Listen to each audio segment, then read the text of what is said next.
Presidente della Regione sceglie Rovito per la prima uscita del dopo cantiere e alla Festa dell'Unità affronta le criticità che lamenta il territorio della Presila Cosentina, discarica di Celico, Ponte Cannavino, i temi più caldi. La Sorical mette in sicurezza la condotta Alli ed evita che Catanzaro soffra la sete, scongiurato il rischio di perdere 400 litri al secondo del prezioso liquido. Hanno protestato a Catanzaro i lavoratori precari di Calabria Verde, chiedono un incontro con la Regione per avviare il processo di stabilizzazione. I sindacati minacciano l'inasprimento dell'avvertenza. La polizia di Crotone ha denunciato un giovane del Ghana per rapina aggravata e tentata violenza sessuale. All'interno della villa comunale, sotto la minaccia di un paio di forbici, avrebbe prima rapinato una coppia e poi avrebbe tentato di abusare della ragazza. Dissesto idrogeologico, al via vivo i lavori di messa in sicurezza a Cancello Rosso, popoloso quartiere della città. Il Cosenza illude e poi subisce una pesante sconfitta a Siracusa. La Virtus Francavilla espugna il Lorenzo, la Regina vince in trasferta a Fondi. Buonasera dalla redazione TG10. Dunque il Presidente della Regione Mario Oliverio sceglie Rovito per la prima uscita dopo il cantiere alla Festa dell'Unità, affronta le criticità per la mente al territorio della Presila Cosentina, in particolare punta la sua attenzione sulla discarica di Celico e sul ponte di Cannavino, che sono i temi più caldi. Sentiamo. La prima uscita del dopo cantiere Oliverio la fa a Rovito in occasione della Festa dell'Unità.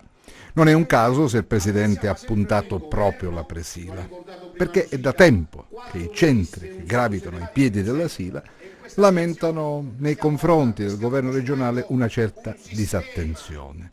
E allora il governatore scende in campo e racconta ciò che il suo governo ha fatto poco e farà molto. In prima battuta c'è la pratica del dopo università, con una lista infinita di cosette da avviare e sistemare. Gli obiettivi di crescita, di organizzazione dei servizi, della creazione di opportunità di lavoro, del sostegno al sistema delle imprese, di organizzazione della qualità della vita anche nelle nostre città e sul nostro territorio. Un messaggio di speranza per quel che sarà. Ma Oliverio sa bene che in questo territorio ci sono urgenze a cui dare risposte. Allora, nell'ordine, al primo punto c'è la discarica di Celico. Abbiamo assunto un provvedimento di ulteriore proroga della sospensione dei conferimenti proprio in considerazione del fatto che non sono stati acquisiti tutti gli elementi necessari, non sono stati forniti tutti gli elementi necessari anche da parte dell'impresa a tranquillizzare e a rispondere ai requisiti sulla base dei quali questa discarica era stata autorizzata. Dai rifiuti alla viabilità, perché questo benedetto ponte Cannavino continua a rimanere chiuso. Anche qui risposta pronta. Ci è stato garantito che la prima fase di questo intervento sarà chiusa entro ottobre prossimo e noi credo che abbiamo bisogno di monitorare, di controllare, di fare in modo che i tempi vengano rispettati. Cittadini soddisfatti degli impegni assunti dal Presidente? Lo vedremo in seguito. La chiosa dell'intervento di Oliverio è riservata al famoso progetto Sila Già, il progetto per lo sviluppo della montagna, del quale negli anni scorsi in molti hanno parlato, ma di fatti concreti zero. Stiamo anche qui creando nuove opportunità, entrando nella fase operativa della utilizzazione delle risorse e credo che il comprensorio della Presila e della Sila merita, come altri comprensori della Calabria, di stare dentro questi processi perché è un comprensorio che ha grandi potenzialità e queste potenzialità devono essere valorizzate per contribuire alla crescita della nostra regione. La carenza idrica a Catanzaro, interventi della Sorical sulla condotta che si trova accanto a Fiume Alli, procede il piano concordato nelle riunioni in prefettura e regione. Vediamo. Il nuovo tratto di condotta è stato posizionato su un argine del fiume Alli e questo il primo intervento della Sorical per la messa in sicurezza della condotta di Santa Domenica. Lo scorso inverno questo tratto è stato interessato da un grave smottamento. Nel gennaio scorso in particolare la furia del fiume Alli ha rotto un pezzo di tubatura. Conseguenza, per giorni niente acqua per gran parte della città di Catanzaro. Adesso la Sorical, come concordato in diverse riunioni sia presso la Prefettura di Catanzaro che la Regione, ha anticipato il primo dei 4 interventi previsti per lo schema Simili Passante, con la messa in sicurezza di un tratto dei 14 km complessivi della condotta che collega le vasche di Magisano con il potabilizzatore di Santa Domenica. L'intervento, per la problematicità che presenta, è stato effettuato in estrema urgenza, approfittando della magra del fiume che ha consentito l'accesso dei mezzi meccanici al sito, risalendo il letto del fiume. In particolare, con questo intervento è stato rivisto il tracciato della condotta, prima adagiata sul letto del corso d'acqua e ora posizionata su un adiacente promontorio e realizzata delle barriere naturali di sicurezza. Il collegamento della nuova condotta consentirà dunque di evitare in futuro interruzioni di acqua, ma questo è solo uno degli interventi programmati. Sul fiume Alli restano da completare altri interventi, tra cui la messa in sicurezza delle vasche di Magisano e dell'impianto di rilancio a rischio per un serio dissesto idrogeologico della zona e per il quale Sorical ha già trasmesso il progetto esecutivo alla Regione per un valore di 3,6 milioni di euro. Protestano e chiedono la stabilizzazione i precari di Calabria Verde, i sindacati che li affiancano chiedono un incontro urgente alla Regione e minacciano uno inasprimento della vertenza. Sentiamo. Il generale Aloisio Marigiò, commissario di Calabria Verde, arriva davanti alla sede dell'ente e si trova tra i dipendenti precari che protestano per chiedere la stabilizzazione. Non possono arrivare da lui le risposte chieste a gran voce dalle circa 200 figure professionali che vantano un rapporto ultradecennale con l'azienda, ma promette di fare da tramite con la Regione, ricordando però che il problema è condiviso da 5.000 calabresi. Gli sono vicino e spero che quanto prima si possa risolvere. Il problema comunque non riguarda solo loro, ma riguarda almeno 4-5 mila persone in Calabria. Poco più avanti però sono i rappresentanti sindacali a chiarire che se non ci saranno novità a breve il confronto si inasprirà. Prima di utilizzare forme di protesta che possono diventare incontrollabili, le chiediamo di aprire il tavolo intanto con Calabria Verde e successivamente andare maggiormente legittimate nella trattativa che abbiamo iniziato da oltre un anno con la Regione Calabria. Possiamo cominciare da Calabria Verde. Va bene. Va bene? Non ci costringete a venire ad occupare Calabria Verde. I contratti sono in scadenza e la situazione è sempre più delicata. Si infiamma ulteriormente la protesta dei precari calabresi.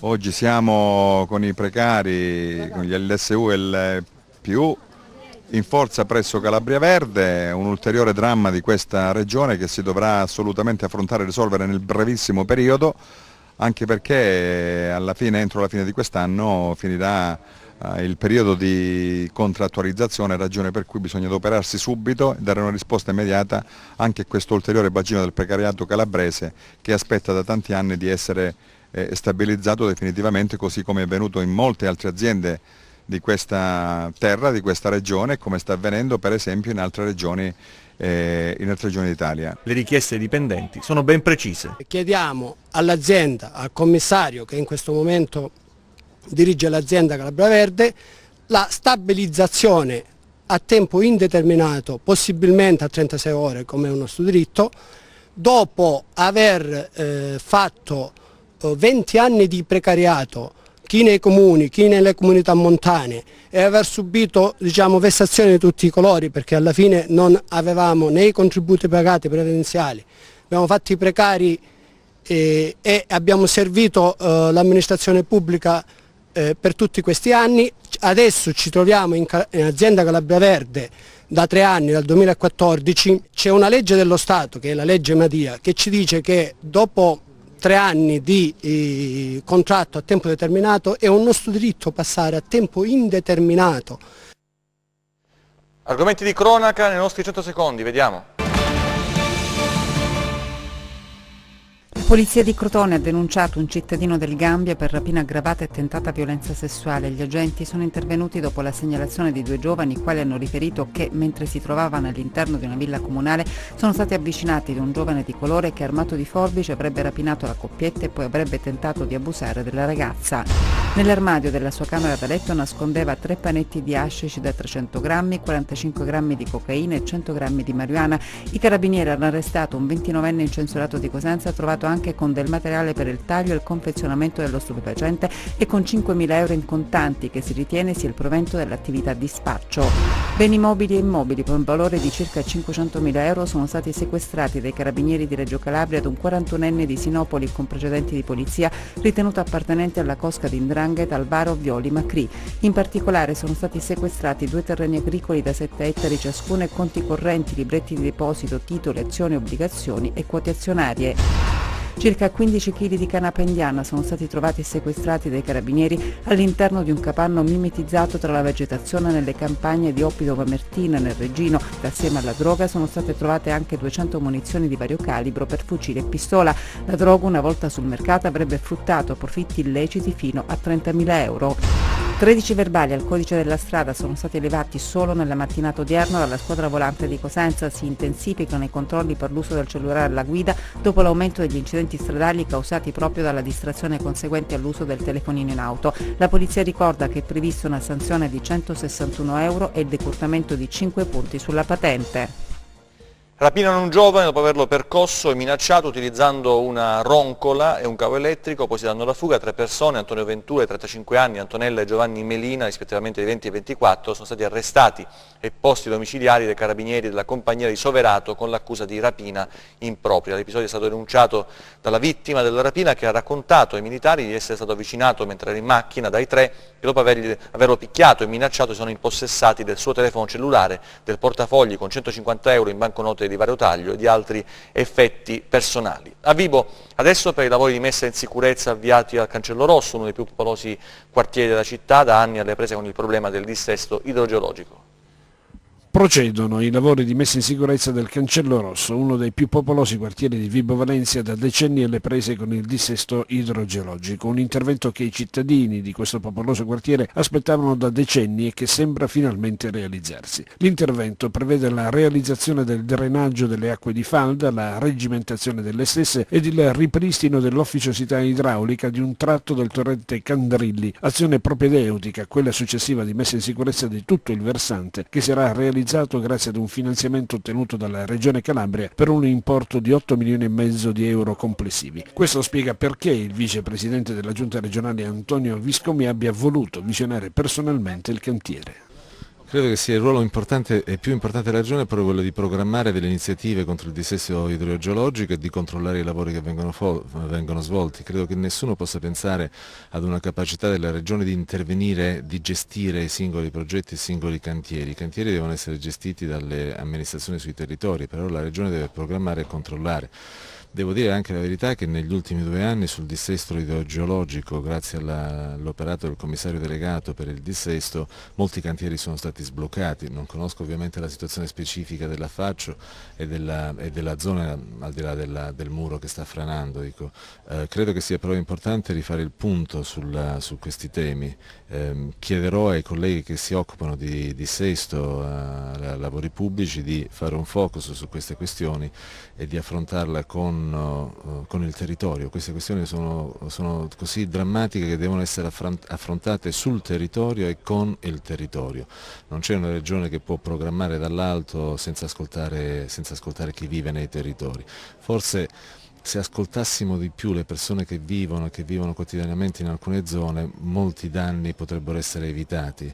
La conoscenza del territorio spesso è più importante e l'esperienza di quel territorio è molto più importante alle volte delle qualifiche tecniche di chi opera dall'alto.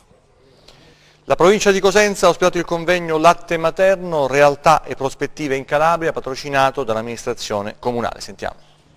È l'associazione di volontariato Gocce di Mamma che ha promosso il convegno Latte Materno, realtà e prospettive in Calabria, ospitato nei saloni della provincia di Cosenza e patrocinato dall'amministrazione comunale. Preceduto da una serata di beneficenza per il decennale della Banca del Latte Umano Galatea che si è tenuta nel Castello Svevo, il convegno, aperto a tutti, ha voluto sottolineare l'importanza dell'allattamento al seno. Il latte materno è importante, è un dono prezioso che tutte le mamme possono e devono impegnarsi a fare perché è salute. perché è prevenzione, perché è il primo vaccino che noi possiamo fare ai nostri bambini, perché è il latte specie specifico, è un latte che contiene tutti i nutrienti necessari a una buona crescita del neonato. I temi più importanti oggi sono proprio questi: sottolineare l'importanza del latte materno nel neonato fisiologico, nel neonato prematuro, ma soprattutto siamo qua a discutere delle criticità e cosa possiamo fare tutti quanti insieme,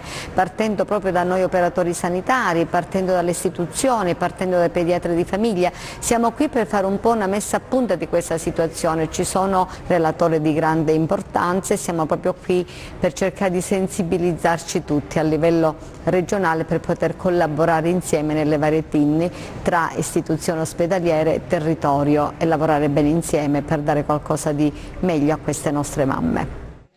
Riabilitazioni complesse in odontostomatologia è il tema del congresso che si è concluso oggi a Cosenza, ribadita l'importanza della tutela del diritto alla salute. Sentiamo.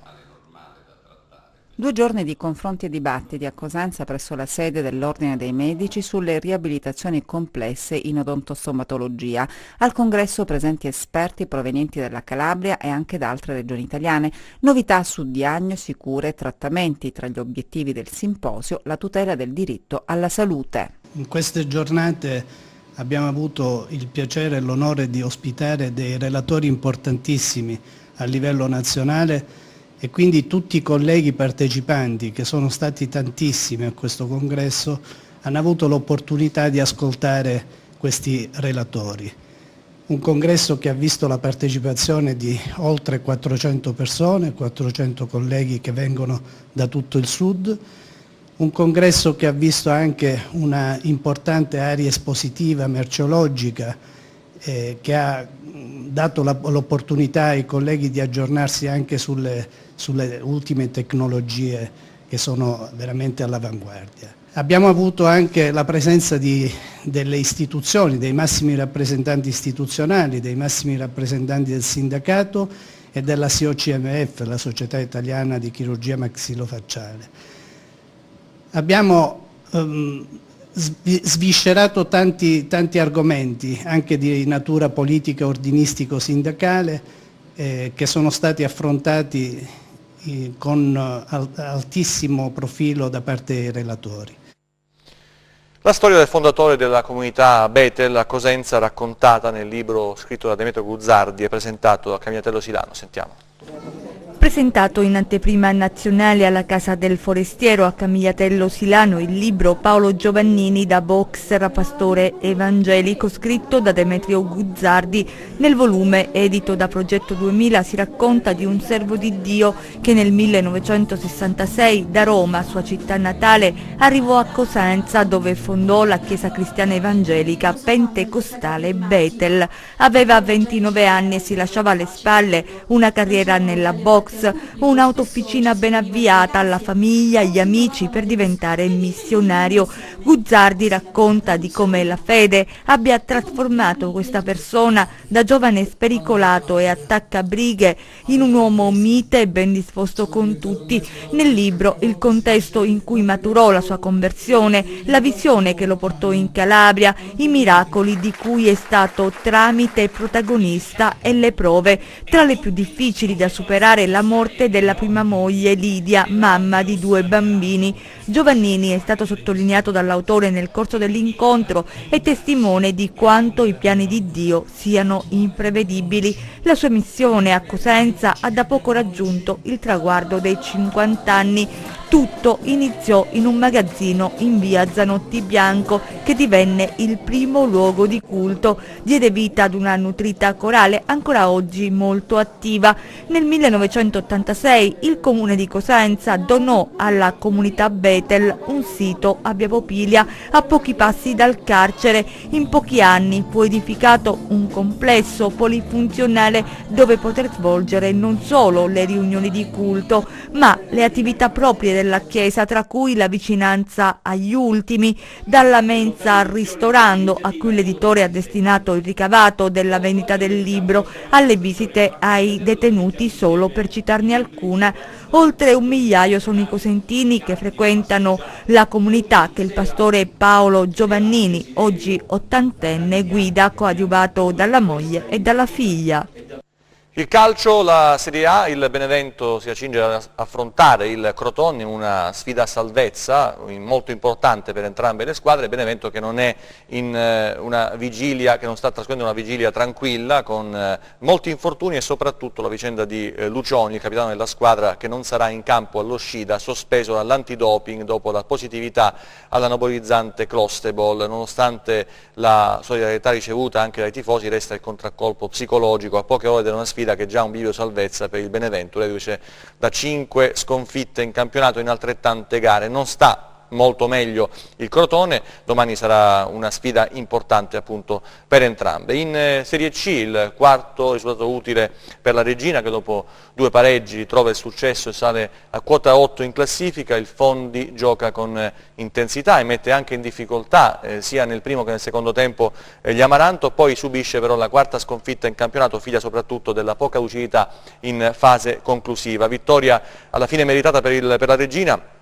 Nella ripresa la formazione Amaranto ha dimostrato la propria superiorità tecnica, sbloccando il risultato, lo possiamo vedere ora con il nuovo entrato Marino su perfetto assist dalla sinistra di Solerio, e poi dopo questo bel gol impedendo di fatto ai padroni di casa di rientrare in partita e tentare il pareggio. Invece andiamo a Lorenson con le immagini. Lorenson, dove il Rende ha giocato in superiorità numerica anche per 25 minuti più il recupero, ma non è bastato per evitare la 3ª sconfitta consecutiva. A decidere l'incontro in questo caso un rinvio del portiere della squadra pugliese, la Virtus Francavilla, sfruttato al meglio da Salaniti. Forse c'è stato anche un tocco di Aina che ha favorito il bomber ex vibonese, che è stato bravo poi a saltare forte con un tocco sotto e trovare il gol del vantaggio. E questa è la risposta del tecnico D'Agostino della Virtus Francavilla,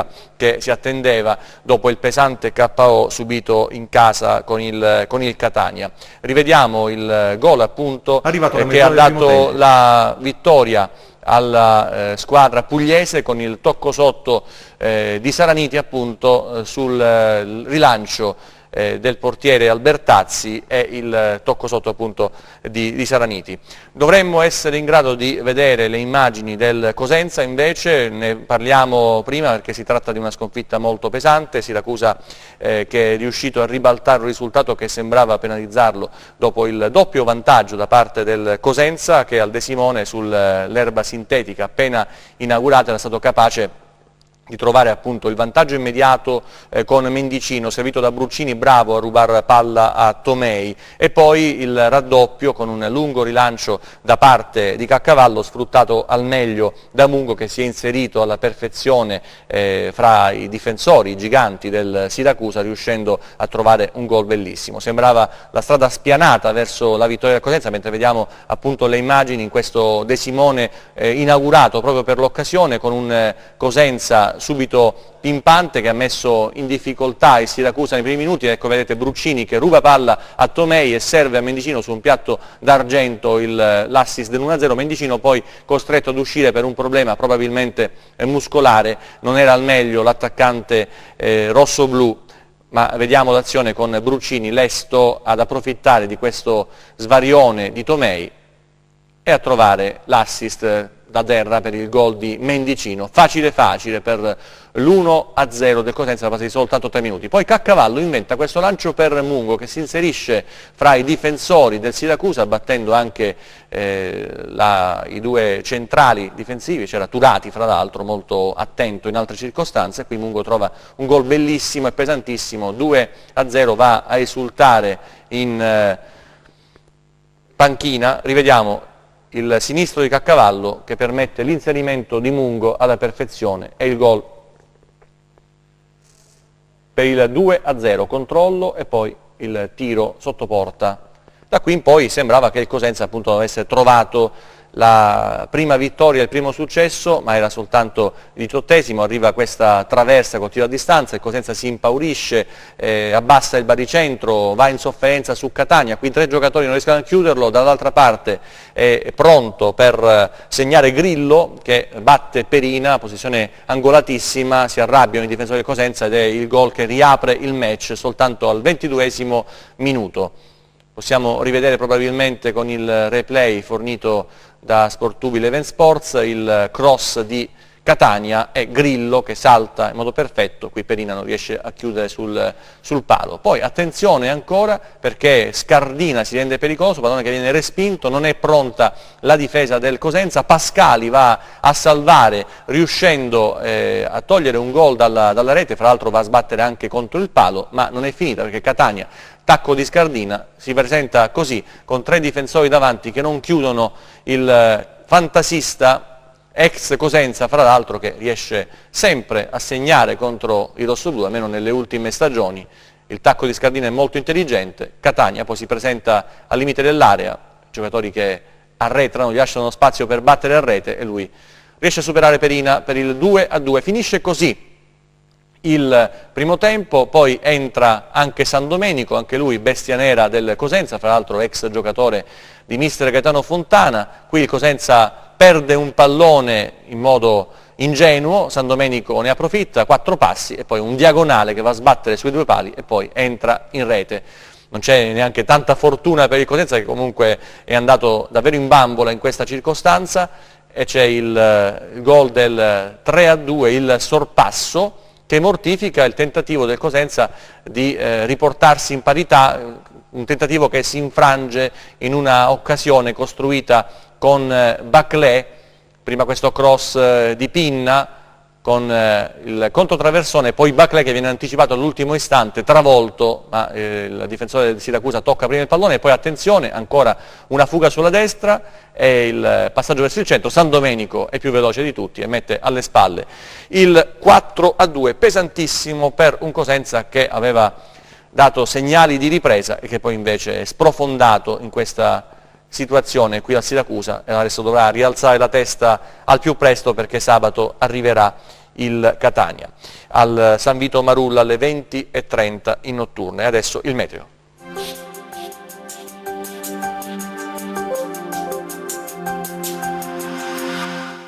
Il temporaneo debole campo di alta pressione che ci ha interessato in questi giorni verrà scalfito da un bando minimo depressionario in formazione sul Tirreno al largo delle coste orientali della Sardegna, tra la prossima notte e la giornata di domani. Oggi generalmente sereno poco nuvoloso al mattino. Nel corso della giornata aumento della nuvolosità che dalla tarda serata potrebbe indurre qualche debole precipitazione sul Reggino in risalita da sud. Temperatura stazionaria. Domani nuvoloso o molto nuvoloso al mattino sul Reggino, con piogge e rovesci anche a carattere temporalesco. Nel corso della giornata parziali sconfinamenti delle precipitazioni su Vibonese e Catanzarese Ionico. A nord sul Cosentino Tirrenico parzialmente nuvoloso, con possibili addensamenti nel pomeriggio associati a deboli piogge in risalita da sud. Parzialmente nuvoloso senza fenomeni di rilievo su Crotonese e su Cosentino Ionico. Temperature in lieve aumento nei valori minimi. Oggi venti calmi o deboli di direzione variabile con mari calmi o quasi calmo ovunque. Domani venti che si disporranno da sud su Ionio centro-meridionale con mare poco mosso tendente a mosso.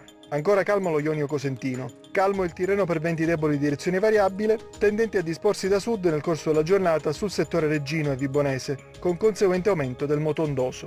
Prima di salutarci vi ricordo il nostro sito web www.meteoincalabria.it e la nostra pagina Facebook Meteo in Calabria. TG che finisce qui, ci vediamo nelle prossime edizioni, grazie per la vostra attenzione, arrivederci.